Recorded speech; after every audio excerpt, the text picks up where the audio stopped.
Okay, I'm going to be talking differently on what my colleague have said, and they've tried and trashed the topic on protein bus stops. My own case is different because I'm looking at detecting bicycle cyclists and how the behavioral pattern is going to be during the use of the floating bus stop. Today I'm going to be talking about improving urban mobility for individuals with vision loss at floating bus stops. This is my research work under the supervision of Dr. Joan Pena at Lakehead University. And we're talking more on this because I see it as a challenge, as a bigger challenge for those with vision loss because we don't take them into consideration. So to say, I went to a conference, TAC, and I asked every lot of people, people with vision loss, no, the experts in the industry, this is what I'm working on. I couldn't find a single solution to this, and it pains me a lot, and I'm feeling like I should take on this issue because people with vision loss in UK, in Europe, are like pointing on the government to scrap floating bus stop, which I will not support that. Rather, I'm going to propose a solution to it. And this is why I'm presenting this today. With my introduction, we see that mobile mobility presents significant challenges with individuals with vision loss. Navigating this is going to be tough for them. We know, simple, as my colleague has said, floating bus stop is just we have the pedestrian walkway, then we have the bike lane in between the pedestrian walkway and the bus stop. And for them to navigate that bike lane is quite challenging. Though we might have big complete heights, we have our own complete senses there, but for them it is challenging. And my main goal today is to enhance safety of accessibility by developing a real-time warning system for cyclists and alerting the visual people with vision loss. Alerting them, that is the main concern of today. You see, these are my research objectives. Identify challenges faced by vision impaired at floating bus stop, and reviewing existing warning system for cyclists, developing and testing. This is like a simulation. Arduino based is like a simulation. I know if you are conversant with the aircraft and aviation industry, you have the simulation type, then you have the real life aspect. This is like a simulation. I'm trying to develop this project. Then after developing this simulation, tested it running, then we're gonna implement a real life technology of this. Now, these are literature reviews. This is some of the problems. You see, they face a lot of problems by Barnett, Starr, or 2020.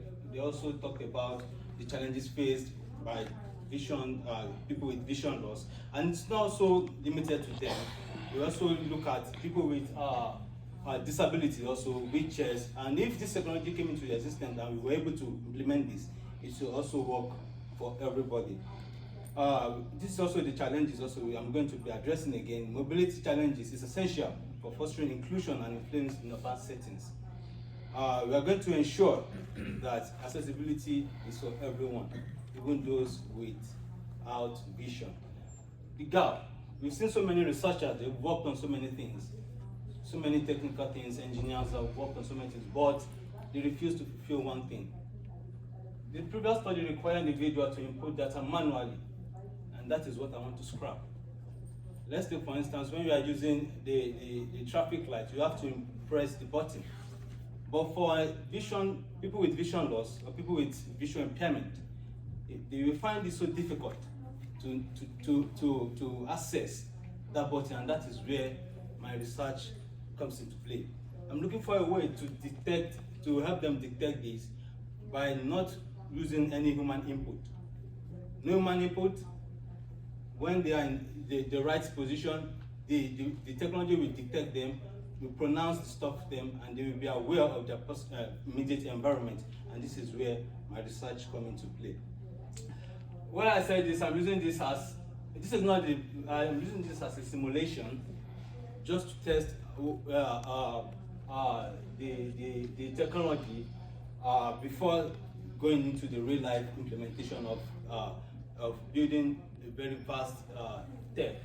You see, I use this Arduino Uno as a microcontroller, and it helps. This is like the ultrasonic tech that I use, equipment This is the buzzer. For instance, I don't know if you are conversant with amber light.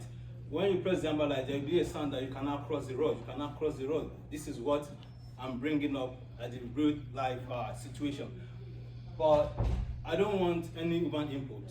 That's just the difference between the amber light and what I'm coming up with, which I'll be doing for my research work.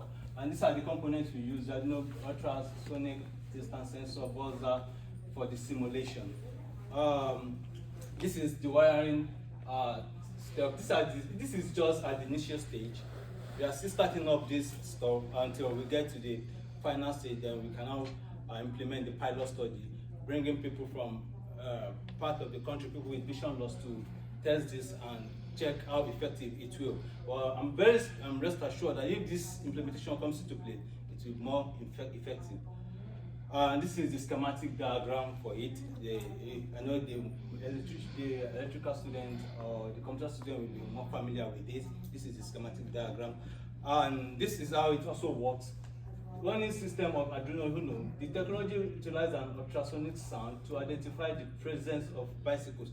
We are detecting bicycles here. And I was privileged to talk to someone this morning, and the person gave me an insight, which I love so much. I said, if like an individual also is walking through the traffic, into the bicycle lane, would the technology detect person? I told him I'm going to work on that, because this is why I came to this kind of environment, to get more experience, more knowledge about this research work I'm doing. And I know people are here that are more experienced than I do, and they're experts in this, and that is why I came to attend this conference to get more insight, and I really appreciate that. The detecting mechanism, the ultrasonic is used to determine the proximity of the nearest bicycle.